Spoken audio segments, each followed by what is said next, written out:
Nadamu taubah. Menyesal itu tobat. Jadi ruh dari tobat itu ada penyesalan. Ini bedanya dengan istighfar. Istighfar itu cuma minta dihapus. Tapi kalau taubah ada rasa menyesal. Jadi kayak kolbu kita remuk gitu rasanya. Kalau ingat kolbu yang keras langsung menjadi pecah. Air mata pun bisa mengalir. Air bulu roma pun berdiri kalau ingat. Oleh karena itu, dalam latihan zikir kami, biasanya sebelum zikir kita cek kolbu itu pakai taubat.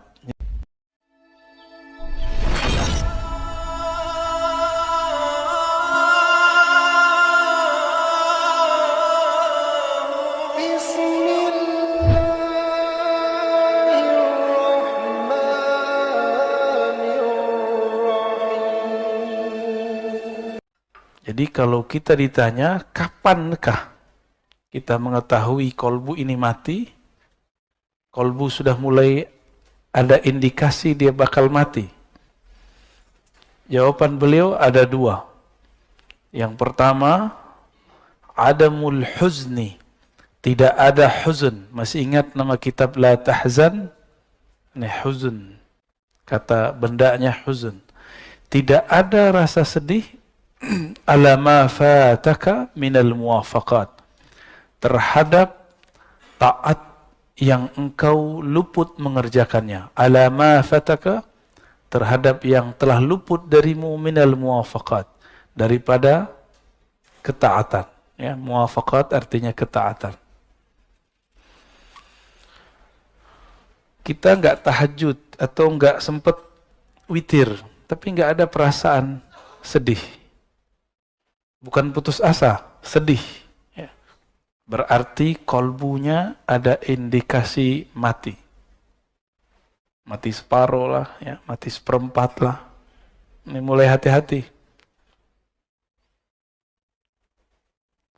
Apalagi yang disebut muwafaqat. Tahajud itu taatnya badan. Taat nafsiyah namanya. Muwafaqat, ya. Ada yang di badan, ada yang di akal. Kajian-kajian yang bermutu, kuliah-kuliah yang bermanfaat, itu amal juga, taat juga, tapi taat akliyah. Kita tidak mengikuti kajian-kajian bermutu, kuliah-kuliah yang bermanfaat, dan tidak merasa menyesal, nggak merasa sedih. Berarti akalnya mati, gitu, ya. Malam tadi witir nggak?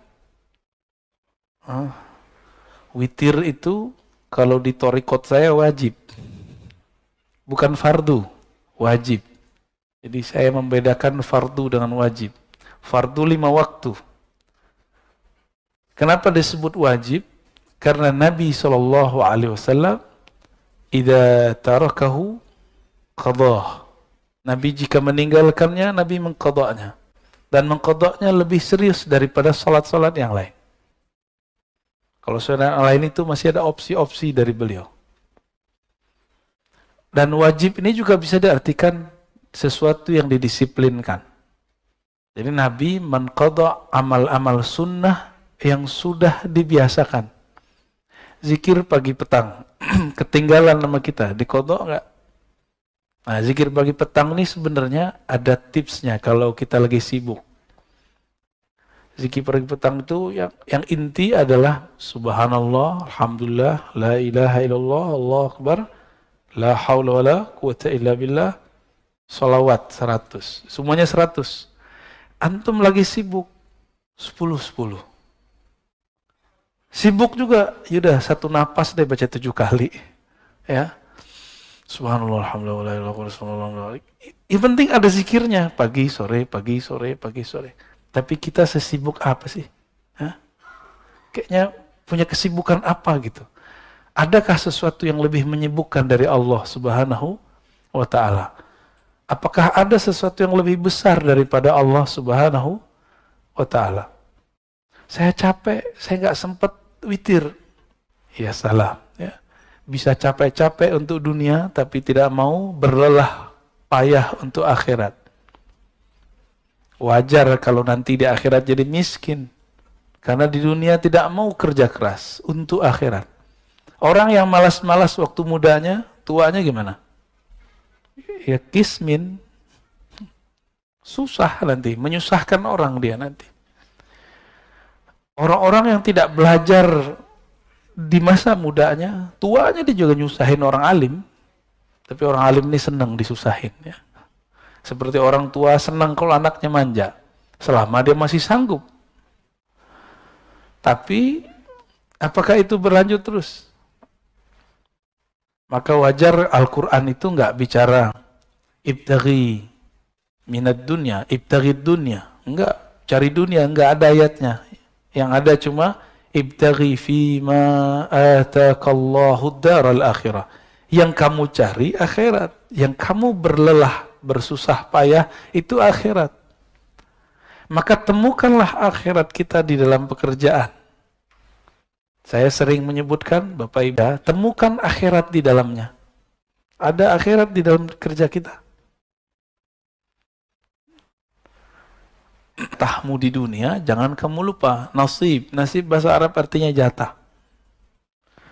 Al-Quran cuma mengatakan, jangan lupa. Bukan berarti 50-50. Ini banyak juga ustadz nih nggak ngerti bahasa Arab, coba-coba nafsir.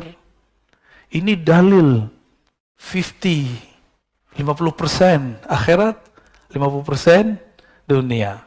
Itu mentafsir dengan hawa nafsu. Dalam Al-Quran, siapa yang mentafsir birra'yihi falitabawwa maq'adahu minan nar.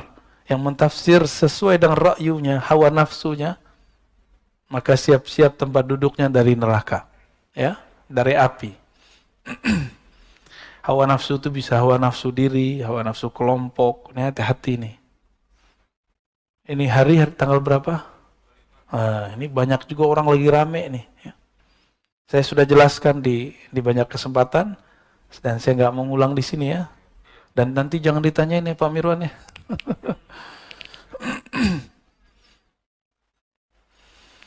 Dan yang kedua, tadi yang pertama, ini dia. Yang kedua, tarkun nadam. Tidak ada meninggalkan nadam. An-nadam artinya penyesalan. Ala ma fa'altahu min wujudiz zallat. Terhadap yang engkau lakukan dari zallat. Apa arti zallat? Ketergelinciran dalam dosa. Ada perasaan nyesel nggak dengan masa lalu? Kalau ada, berarti kolbunya masih sehat. Ya. Semua kita punya masa lalu. Gak usah disebut-sebut ke orang, gak usah diceritain ke siapa saja. Cukup kisahkan itu kepada Allah. Yani ketika Nabi SAW mengatakan, an-nadamu taubah. Menyesal itu tobat. Jadi ruh dari tobat itu ada penyesalan. Ini bedanya dengan istighfar. Istighfar itu cuma minta dihapus. Tapi kalau taubah, ada rasa menyesal. Jadi kayak kolbu kita remuk gitu rasanya. Kalau ingat, kolbu yang keras langsung menjadi pecah. Air mata pun bisa mengalir. Air bulu roma pun berdiri kalau ingat. Oleh karena itu, dalam latihan zikir kami, biasanya sebelum zikir kita cek kolbu itu pakai taubat. Jadi ntar diajak yang hadir zikir itu, ayo kita istighfar. Jika kolbunya tersentuh oleh istighfar, berarti kolbunya masih sehat. Kalau enggak, berarti ada masalah. Istighfar ini juga harus spesifik. Jangan doa doang yang spesifik. Ini kan beberapa ustadz mengajarkan jamaah doa yang spesifik. Oke, sebelum kamu doa yang spesifik, istighfar juga spesifik. Jadi sebutkan kepada Allah, ya Allah saya punya dosa ini. Dalam hati kita ngomong. Nah itu yang disebut ngaku, menyesal. Ya. Dan saya yakin yang hadir termasuk saya yang berbicara ini, Tidak ada yang dijamin dari maksiat. Dulu, sekarang, nanti. Kita nggak tahu ya. Oleh karena itu, buang-buang jauh rasa diri ini suci. Berarti kalau begini, orang-orang yang merasa sok suci, itu kolbunya mati. Walaupun zahirnya taat. Orang yang merasa sok suci. Siapa lagi? Orang yang merasa paling benar. Orang yang merasa paling benar tidak akan pernah menyesali perbuatannya. Benar nggak? Nah, ini sisi lain. Kalau tadi dosa zahir, sekarang dosa intelektual, dosa spiritual. Salah satu dosa spiritual, indikator kolbunya mati, dia tidak pernah menyesali pemikirannya. Tidak pernah insaf. Tidak pernah mundur, merevisi kata-katanya. Seorang Rasulullah masih merevisi kata-katanya, apalagi cuma seorang ustadz. Apalagi seorang pimpinan. Rumah tangga kah, suami istri, kita harus membuang ego itu. Jangan sok perfeksionis mengatakan, saya kalau begini ya begini. Itu namanya keras hati, bukan pendirian. Kalau jelas salah, katakan salah. Oh, berarti saya salah. Kok kolbu susah untuk mundur? Barangkali kita kurang mencahayai kolbu dengan nama Allah Al-Latif. Maka saya menyarankan diri saya sendiri dan antum semua baca nama Allah Ya Latif. Imamuna Abdul Hasan Asy-Syadzili menganjurkan baca Ya Latif, ya. Ya Latif. Itu 129. Baru ada efeknya. Ya Latif, Ya Latif, Ya Latif. Wahai yang maha lembut. Wahai yang maha halus. Mata dipejam, dipanggil Allah dengan hati. Dan rasakan kolbu kita akan lama-lama lembut, lembut, lembut, lembut. Ya. Nanti antum akan gampang minta maaf. Jadi orang yang susah minta maaf, tuh ya latifnya kurang. Ya. Ini biasanya nih, ibu-ibu ya, selalu benar ya. Kata bapak-bapak. Tapi saya ketemu kok perempuan yang gampang minta maaf. Tapi kalau kata kawan kita, kelar loh sama perempuan. Tapi itu bukan diskredit perempuan ya. Mungkin perempuan ini terlalu halus. Wallahu a'lam bishawab. Nah, tapi Allah yang lebih halus, yang maha halus, pun menyebut dirinya afuwun, ghafurun, ghafarun. Ghafurun, ghafarun. Allah menyebut dirinya afu, maha pemaaf. Kenapa kita nggak pemaaf? Saya heran ada tokoh agama ngomong kalau kita disakiti, kita balas lebih jahat lagi. Kalau ada orang berbuat baik, kita balas lebih baik. Itu setan ngomong begitu. Separuh benar, separuh salah. Kalau ada orang menyakiti, tidak balas menyakiti, itu baru waliullah. Ya, kita dihujat nggak balas menghujat, ente wali. Wali Allah kan la yakhafuna laumata laim. Dia tidak takut cacian orang yang mencaci. Karena dia sibuk kolbunya dengan Allah.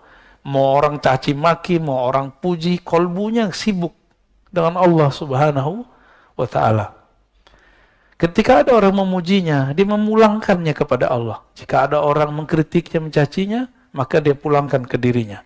Oh, mungkin aku yang buruk ya Allah. Mungkin ini teguran darimu.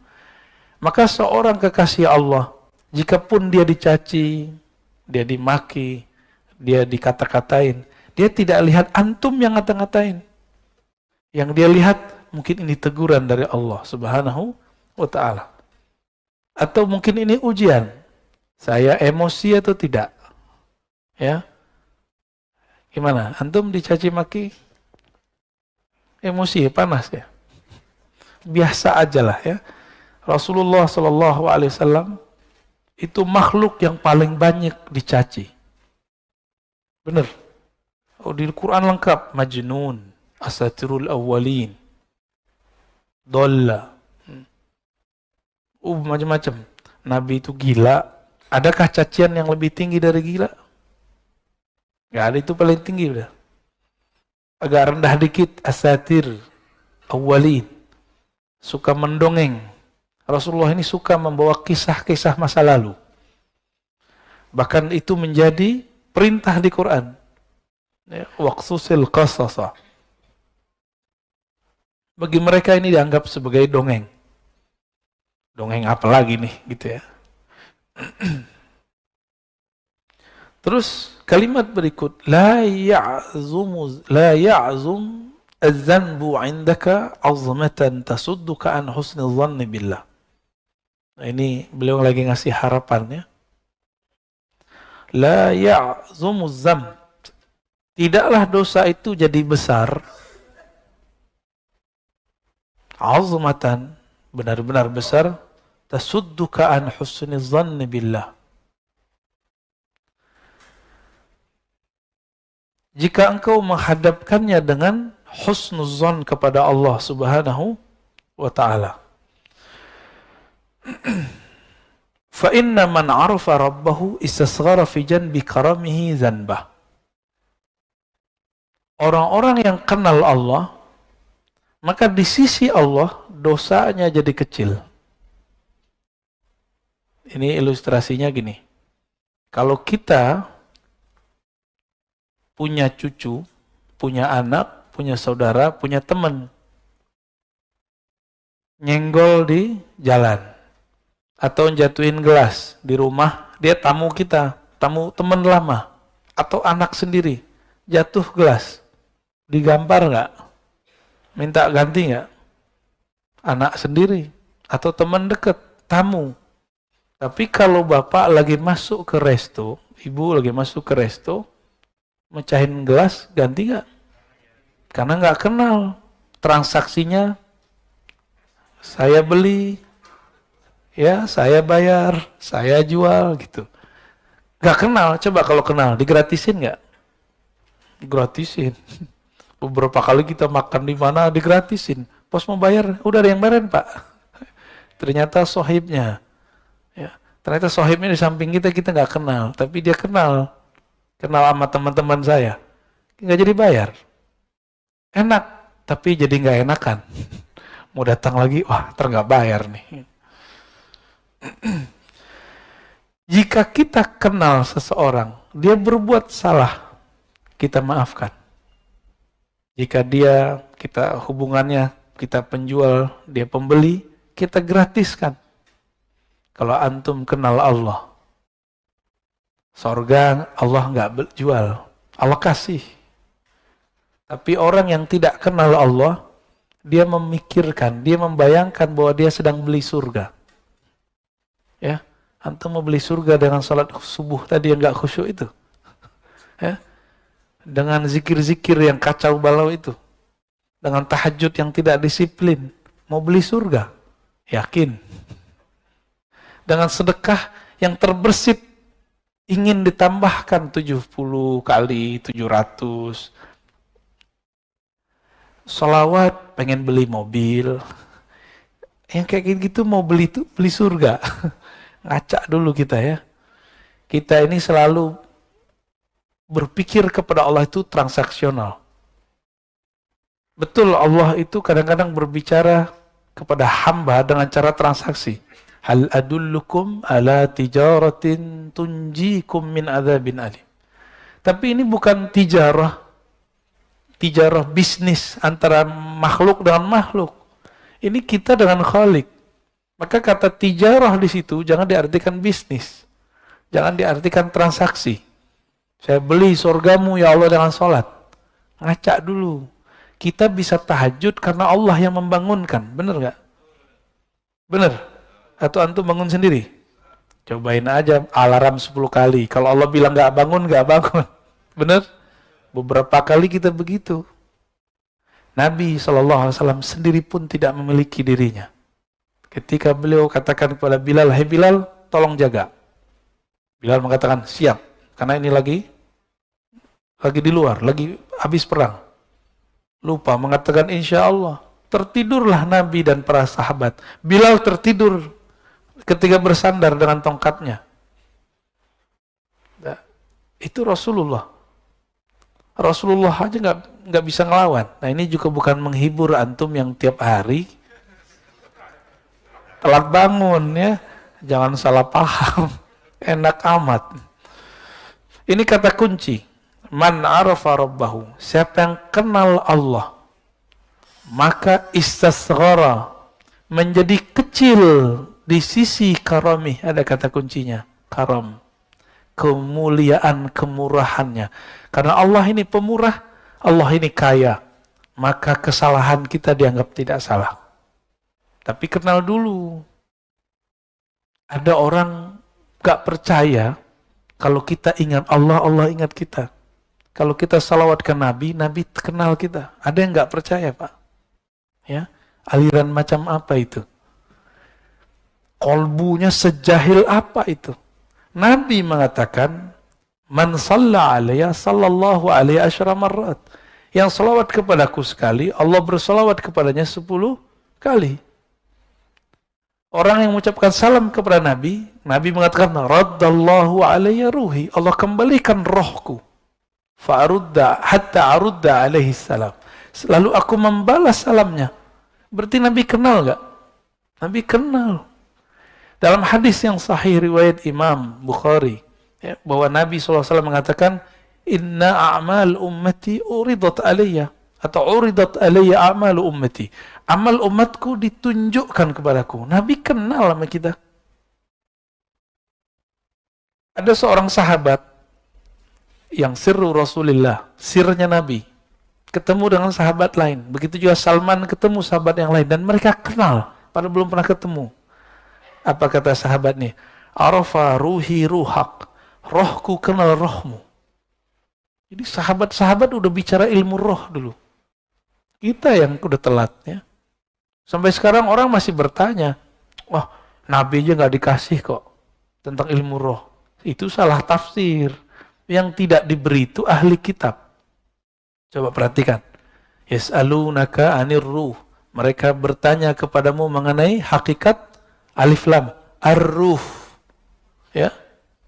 Lalu ada lafaznya. وَمَا أُوتِيتُمْ مِنَ الْعِلْمِ إِلَّا قَلِيلًا. Tidaklah kamu diberi. Siapa kamu? Antum. Antum itu yang nanya tadi siapa? Ahli kitab, Yahudi. Tidaklah kamu, wahai Yahudi, diberikan ilmu ini kecuali sedikit. Maka sampai hari ini, Yahudi pasti mencari orang yang bisa mengurai ilmu ruh. Jika ketemu, bukan bagian dari mereka, bunuh. Musuhi, serang. Begitu. Diserangnya bagaimana? Oh, sekarang cara mereka menyerang pakai orang dalam. Ustadz lawan ustadz. Kiai lawan kiai. Bukan wali lawan wali, Pak. Wali setan lawan wali Allah ya. Ya. Kalau wali Allah nggak mungkin perang dengan sesama wali Allah. Sayyidina Umar dilaporkan oleh orang bahwa ada sahabat Rasulullah Ahlul Badar mabuk-mabuk. Udah dijilid itu dipukul. Terus orang ini mengatakan, yang lapor, wahai Umar, ya Amirul Mukminin, laknat saja dia. Kata Umar, ente boleh hukum dia secara fisik, tapi tidak boleh melaknatnya. Fa innahu yuhibbullaha wa rasulah. Dia sangat cinta kepada Allah dan Rasulnya. Jadi Umar membedakan hukum zahir dengan hukum batin. Hukum zahirnya kalau dia salah dihukum, diiqab, kena sanksi. Tapi batinnya kita nggak boleh main. Batinnya urusan dia. Umar ngerti, apa kata Umar? Hati dia cinta kepada Allah dan Rasulnya. Yang ngelaporin ini yang masalah nih, hatinya nggak hidup ini. Fa inna man arafa rabbahu, ya. Siapa yang kenal Allah, istasghara, maka di sisi Allah menjadi kecillah zanbah, dosa-dosanya. Maka ada ungkapan dalam sebuah riwayat, man nazarallahu ilaih lam yu'adzibhu abadan. Siapa yang Allah pandang dia sekali saja dengan rahmatnya, maka Allah tidak akan menyiksanya selama-lamanya. Maka orang-orang Ahlul Badar ini kan dipandang Allah sekali waktu Badar. Allah tidak akan pernah menyiksanya. Umar tahu itu, maka Umar tidak berani bermain hukum batin, hukum rohani. Dia cukup main hukum zahir. Ya. Itu peminum loh Pak. Pemaksiatnya zahir, nggak ada urusan sama politik. Ya. Sayyidina Umar beda pilihan, beda sikap dengan Ali. Mereka jontok-jontokan. Tapi dalam bab kemaslahatan, Umar dan Ali sepakat. Suatu kali Umar Ibn Khattab radhiyallahu ta'ala anhu ingin keluar kota, memimpin pasukan langsung. Datang Ali pakai kuda.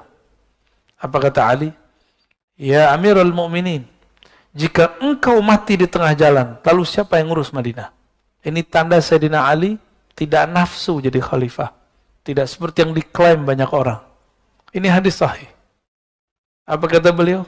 Jika kamu nanti perang dan engkau mati di tengah jalan, engkau mati di medan juang, lalu yang ngurus kami siapa? Kami masih butuh engkau, wahai Umar. Kira-kira begitu.